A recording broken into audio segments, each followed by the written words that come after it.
Shalom, shalom, peuple de Dieu. Moi, c'est la sœur Gaëlle.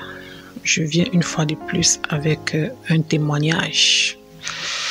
Ce que j'ai vécu de la part du Seigneur, j'ai vécu la colère de Dieu. Donc, j'ai subi la colère de Dieu dans les rêves par rapport à mes erreurs, en fait. Je viens avec ces témoignages, j'espère que ça va édifier beaucoup d'entre nous. Et avant toutefois, il faut que je commence par la prière. Je remets ce moment entre les mains de Dieu. Merci Père éternel, Dieu tout-puissant, éternel Dieu des armées. Je te remets entre les mains ce moment de témoignage, Seigneur. Que ton esprit prenne contrôle, ô Dieu. Et que, Seigneur Jésus-Christ, à travers de ce témoignage, Seigneur, que tous ceux qui vont écouter ce témoignage, ô Dieu, Seigneur, soient édifiés et qu'ils prennent conscience, Seigneur, par ta force et par ton esprit, de leur manière de marcher, de leur manière de te servir, de leur manière d'agir avec toi, ô Dieu. Que ce témoignage, ô Dieu, puisse amener quelqu'un, toute personne qui l'écouteront, à changer dans leur manière de marcher avec toi. Je te le demande dans le nom puissant de notre Seigneur et Sauveur, Jésus-Christ de Nazareth. Seigneur, que ton esprit, ô Dieu, prenne contrôle de nous et que toi-même tu puisses nous guider, car nous avons peut-être la volonté de marcher avec toi, mais nous n'avons pas le pouvoir. Seul par toi, ô Seigneur Jésus, comme tu dis dans ta parole, que nous ne pouvons rien faire si toi-même tu ne nous aides pas. Donc aide-nous, Seigneur, à marcher avec toi et à être plus sérieux et sincère avec toi. Je te le demande pour nous tous, dans le nom puissant et précieux de Jésus-Christ de Nazareth. Amen. Chers frères et sœurs, je ne me souviens plus de la date, mais je crois que c'est le jour où l'Algérie et la Côte d'Ivoire a joué. La Côte d'Ivoire avait gagné l'Algérie. D'abord, je vais préciser, moi, je ne regarde pas le football. Je ne suis pas du genre de personnes qui aiment les choses de football, en fait. J'aime pas le sport, donc le sport, c'est pas quelque chose que moi j'aime. Mais comme je travaille avec des gens, j'ai mon patron là, c'est un vieux et il passe son temps beaucoup dans la télé, donc parfois il a besoin de compagnie, donc je peux m'asseoir à côté de lui, on débat un peu, il me parle du football. Donc, j'essaie un peu de m'asseoir à côté de lui pour l'accompagner, voilà. Mais à cause de lui, j'essaie un peu de comprendre les choses sur le football. Mais moi, sinon, ce n'est pas un truc que moi j'aime. Voilà. Pour l'accompagner aussi. Ce jour-là, je crois que c'est le jour où la Côte d'Ivoire, ils ont joué avec l'Algérie. Sa fille est venue, sa fille me dit... il y a des Algériens qui sont en train de dire que les autres pays africains les ont fait la sorcellerie et tout ça là. Et là, j'étais là. Et j'étais là, je suis partie. Quelques temps après, je suis partie sur mon Facebook. J'ai vu les vidéos que les gens algériens, ils ont fait. Voilà. Et après, j'ai cliqué dessus, je suis passée. Mais... dans la soirée, vers 18h, 19h, j'ai passé vraiment mon temps à regarder ces vidéos-là. C'est comme si j'étais déjà envoûtée. J'ai regardé ces vidéos-là jusqu'à d'habitude. J'ai l'habitude de faire la prière à 23h jusqu'à minuit. Mais ce jour-là, chers frères et sœurs, je ne faisais que dire, Seigneur, attends, je vais prier. Papa, pardon, donne-moi quelques minutes, je vais prier. Papa, pardon, donne-moi quelques minutes, je vais prier. Jusqu'à ce que 4 heures du matin est arrivé. Je n'ai pas fait la prière jusqu'à 4 heures du matin. Et là, j'avais dit à sommeil, j'ai dit, Seigneur, je te remets ce moment entre les mains, protège-moi, garde-moi, tout ça. Je me suis couchée, je me suis endormie. Lorsque je me suis endormie, chers frères et sœurs, le Seigneur n'a pas tardé à venir pour me frapper.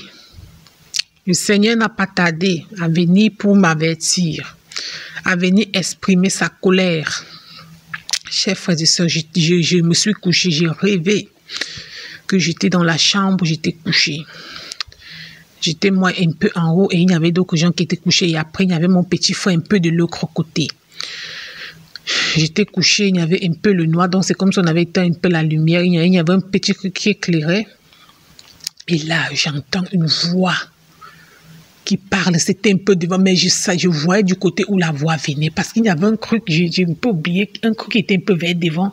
C'est comme si là-bas, je ne sais plus, il y avait une petite lumière un peu devant où j'ai oublié. Mais c'est juste la voix, je me suis concentrée uniquement sur la voix. La voix grondait, j'ai seulement entendu. Vous vous êtes détourné de mes voix. Vous m'avez abandonné pour suivre les plaisirs du monde. Vous êtes détourné de mes voix, vous avez suivi les voix de votre cœur. Moi maintenant, Dieu, je vais vous frapper.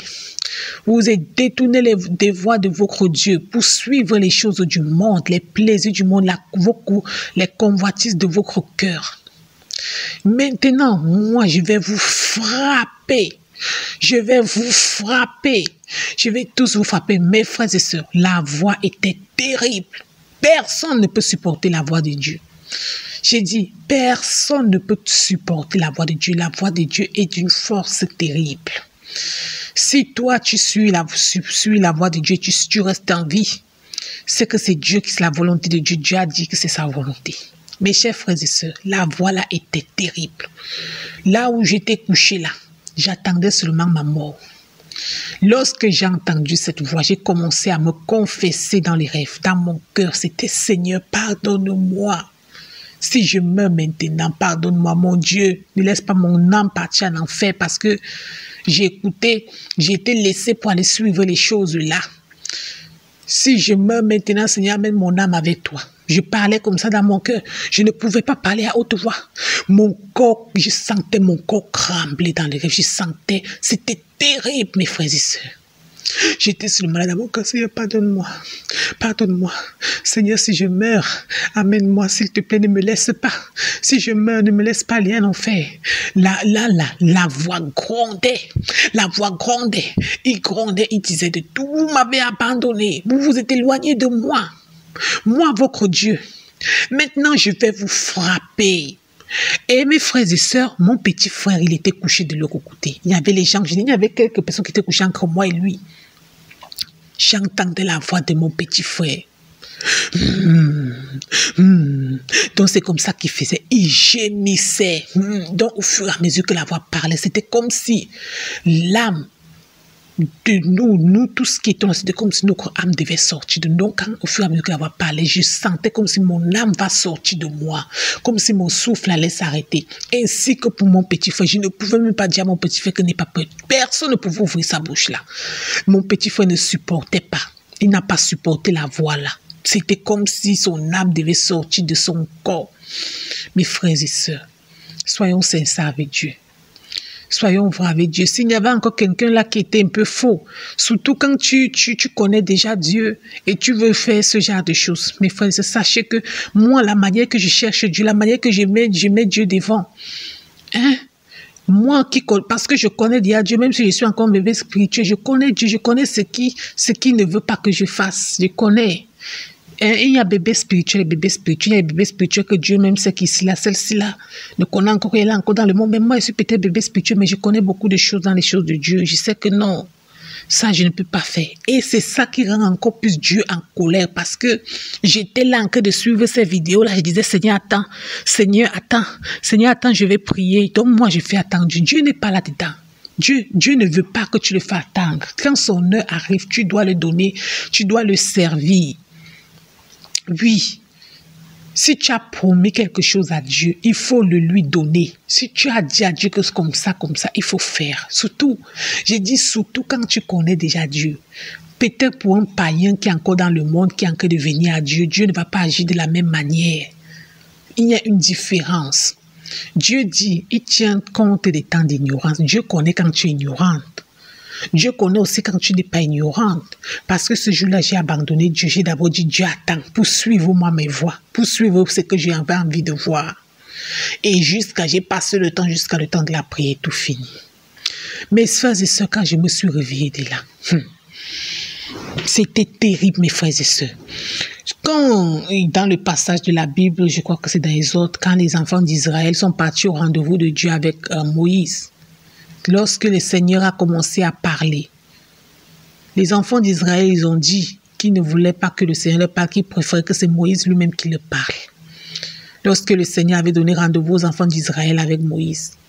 C'est comme ça que je ressentais la mort, parce que tu ne peux pas écouter la voix de l'Éternel et tu vis. Parce que ce jour-là, ce n'était pas la voix d'un ange, c'était terrible. Mes frères et sœurs, la voix que j'avais entendue là, c'était terrible, j'attendais que ma mort. L'Éternel n'a pas tardé à réagir, il a réagi cash avec moi parce que l'Éternel connaît, il sait que je le connais et le Seigneur me connaît aussi. Oui, mes frères et sœurs, le Seigneur sait que je le connais. Il sait que je connais beaucoup de choses sur lui, que je connais ses interdictions, je connais ce qu'il n'aime pas. Et ma manière de marcher avec le Seigneur lui-même, il connaît. Donc, le Seigneur n'a pas tardé à réagir, à se manifester pour m'avertir. Voilà. Donc, si il y a encore quelqu'un parmi nous qui laisse les choses du Seigneur pour aller sortir avec des camarades, peut-être si tu sais que tu vas prier, à midi, une camarade va venir vers toi. Tu vas dire, ok, je laisse d'abord ma prière, je vais d'abord vite aller accompagner ma camarade. Et que tu connais Dieu, sache que Dieu va te frapper. Oui, donc il faut être sérieux avec Dieu. Si tu as promis quelque chose à Dieu là, il ne faut pas laisser Dieu pour aller faire autre chose. Si tu as dit à Dieu, Seigneur, je vais te donner quelque chose. On va prendre l'exemple sur l'argent. Seigneur, je vais te donner cette somme d'argent. Mais lorsque tu auras cette somme d'argent en main, tu vas dire à Dieu que bon Seigneur, attends d'abord. Je vais d'abord aller payer ça. Sache que Dieu va te frapper. Et c'est comme ça que ça s'est passé. Parce que moi, j'ai laissé carrément la prière pour commencer à suivre les news, les choses des gens. Les choses même que je ne mets pas ma tête pour suivre tous les jours. Que je ne mets même pas ma tête souvent. C'est ça que j'ai commencé à suivre. Et le Seigneur n'a pas tardé à réagir. Mes frères, soyons sérieux avec Dieu. Ne mettons pas Dieu en arrière. Mettons-le devant tout ce que nous faisons. Et je dis ça surtout pour ceux qui connaissent déjà Dieu. Surtout pour ceux qui connaissent Dieu. Celui qui ne connaît pas Dieu, Dieu va le caresser, Dieu va le doroter parce que Dieu voit qu'il est encore naïf, il ne connaît rien. Toi, il ne connaît rien. Il est encore en train de venir vers lui. Mais toi qui le connais déjà, sachez que Dieu ne va pas dormir. Il va réagir. Et c'est ce qui s'est passé avec moi. Donc j'encourage encore beaucoup de personnes qui sont encore vraiment discrets, que lorsque l'heure de la prière arrive ou bien ils se détournent, ils commencent à faire autre chose, ils laissent d'abord les affaires de Dieu. Là, mes frères, soyons sérieux, c'est parce que j'ai eu ma part. C'est là où j'ai vraiment senti que parfois tu restes comme ça, tu pries, tu ne sens pas la présence de Dieu, tu te dis que Dieu n'est pas à côté de toi ou bien il ne te voit pas. C'est là où j'ai senti que Dieu y voit. Même quand tu pries, tu sens un silence total. Là, sache qu'il est là.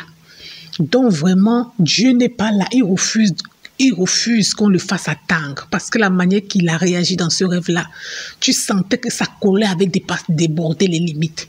Et ce qui me rend dans le rêve, je sentais que j'avais fait quelque chose. Donc, j'étais là, je demandais pardon. Je savais que c'était à cause de ça qu'il réagissait parce que je l'ai laissé pour suivre les trucs là. J'ai carrément pas prié. Et lorsque je me suis réveillée, je me suis une fois mis en genoux, j'ai commencé à demander pardon, me confesser. Seigneur, pardonne-moi, je sais que c'est à cause de ça. Pardonne-moi, mon Dieu. Pardonne-moi parce que, mes frères et sœurs, parce que je ne me savais même pas que je me réveillais de ce rêve. Parce qu'il savait que comme il grondait comme ça, la colère était terrible. Cette colère-là pouvait briser la voie là. Ça pouvait briser les murs. J'ai dit que c'était terrible, mes frères et sœurs. Donc, je viens comme ça encourager quelqu'un que si tu es encore dans la discrétion, que quand le temps de Dieu arrive, c'est là où tu cherches quelque chose d'autre à faire là. Vraiment. Il faut laisser tout ce que tu fais, tu commences à prier Dieu. Voilà, tu commences à lui prier. Tu es différent de quelqu'un qui est encore dans le monde. Celui qui est dans le monde, celui qui ne connaît pas encore Dieu, Dieu va le laisser. Dieu va dire que il ne me connaît pas encore. Mais toi qui connais Dieu, tu laisses Dieu pour faire tes choses. Sache qu'il ne serait pas prêt. Il va agir et il peut agir. Si tu insistes à désobéir, Dieu peut agir autrement. Donc c'est un peu ça, c'est une désobéissance que je fais ce jour-là. Et surtout que ce jour-là, l'esprit me parlait, prie. Et moi j'étais là, je disais attends d'abord, je vais faire ça, attends d'abord, je vais faire ça. Dieu n'est pas dedans.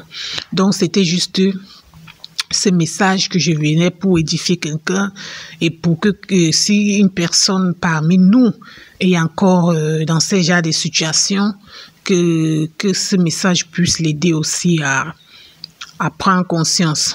Voilà, à qui sache que le Seigneur le voit, le Seigneur l'entend.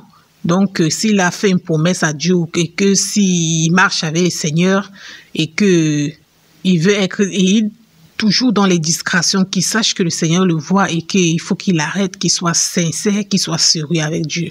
Parce que mes frères et sœurs, Dieu, sa colère, il tolère, mais l'avertissement qu'il est venu me donner là, c'est pour me dire que on ne doit pas le prendre comme on prend les choses dans le monde. Voilà, Dieu est Dieu. Quand Dieu n'est pas un enfant, Dieu n'est pas un homme, Dieu est Dieu. Voilà, Dieu est Dieu. Tu sais que tu as commencé à marcher avec Dieu comme ça et puis tu veux faire comme ça là. Et que Dieu t'a déjà pris dans son cœur là. Tu veux faire comme ça. Dieu va agir violemment avec toi. Tu es différent de quelqu'un qui est encore dans le monde. L'autre qui est dans le monde, Dieu va le tolérer. Mais toi là, qui est sérieux avec Dieu, mais tu veux suivre les choses du monde. Et surtout quand tu as dit à Dieu que Seigneur, je ne veux plus. Mais tu veux toujours te forcer. Tu as déjà dit avant à Dieu, Seigneur, je ne veux plus, tu l'as promis. Mais tu veux partir comme ça. Et que tu connais très bien que comme tu veux partir là, ce n'est pas bien. Le chemin que tu veux prendre, ce n'est pas bien. Sache que Dieu n'est pas prêt à ce qu'on le laisse poursuivre les choses de ce monde. Dieu n'est pas prêt de ça parce qu'il a dit, il est notre Dieu.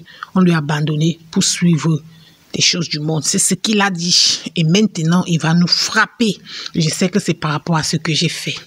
Donc, je remets ce moment entre les mains de l'Éternel et que ce message puisse édifier quelqu'un. Amen, amen, amen.